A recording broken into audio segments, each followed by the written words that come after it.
Bonjour tout le monde, nouvelle sortie DVD Blu-ray, donc nouvelle vidéo, et aujourd'hui on va s'attaquer au film 12 Years a Slave.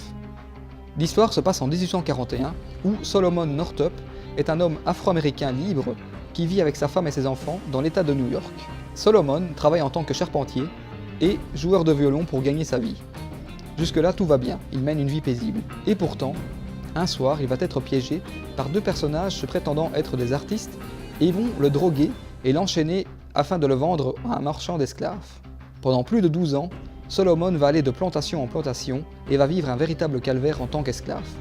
Il fera de bonnes mais aussi de mauvaises rencontres, certains l'aideront, d'autres pas. Et pourtant, il est prêt à tout pour prouver qu'il est un homme libre et non un esclave. Mais comment? Vous le saurez en regardant le film. Steve McQueen, le réalisateur, s'inspire du roman autobiographique de Solomon Northup, écrit en 1853.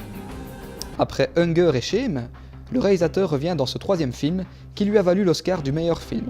Pour ma part, cet Oscar est totalement mérité car c'est vraiment un très bon film traitant sur le thème de l'esclavagisme déjà vu auparavant dans le film Majordome et Django.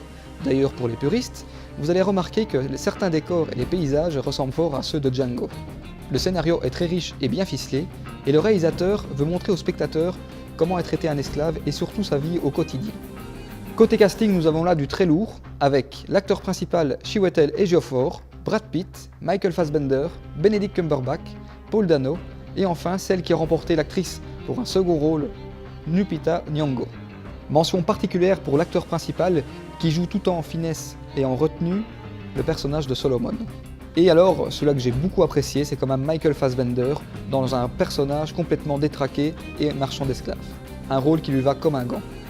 Attention toutefois, certaines scènes peuvent être choquantes pour certains spectateurs et les dialogues sont assez durs et parfois crus.